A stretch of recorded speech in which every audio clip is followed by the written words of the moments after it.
Question 1 asks, the lead of a screw is the distance that the screw advances in a straight line when the screw is turned one complete turn.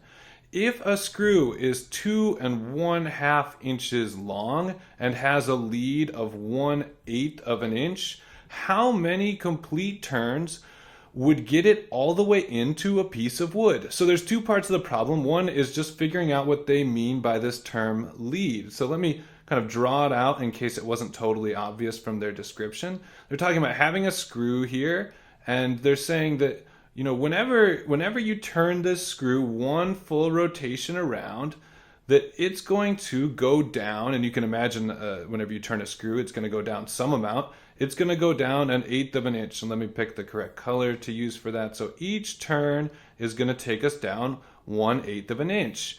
And then they're saying that the total screw is 2 1/2 inches long. And they're basically saying, how many turns do we need to turn this screw in order to get it all the way into the piece of the wood to cover 2 1/2 inches, each rotation being 1/8 of an inch. And once you understand this, it breaks down to a not too hard division problem. It's basically 2 1/2 inches, which is the total distance that we need to travel, divided by the distance that we travel for each turn, 1/8 of an inch. It's always a little challenging doing math with fractions like this, so let me break it down completely for you. 2 1/2 inches is exactly equal to 4/2, which is 2, plus 1/2, and that is exactly equal to 5/2, and we're dividing that by 1/8. So divide that whole thing by 1/8. And you remember,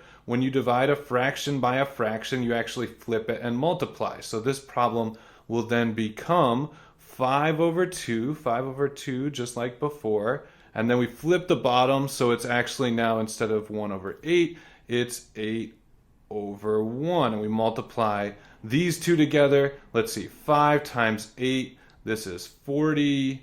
And then 2 times 1 is 2.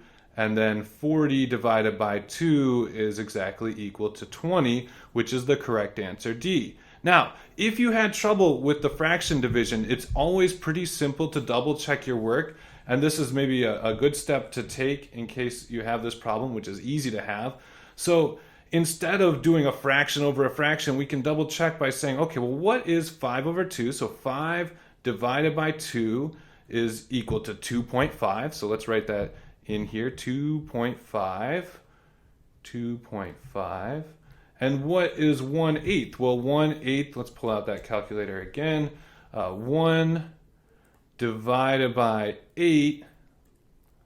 Oops, sorry, I did something wrong there. 1 divided by 8 is equal to 0.125. And so we could write out actually, 0.125. And now when we have these numbers, we can just perform this division with a calculator. So let's see, what's 2.5 divided by 0.125, and you should be able to guess that this is going to be 20. Yeah, the exact same answer, just a different way to get there. So if you get confused by dividing a fraction by a fraction, this is maybe a way to double check your work.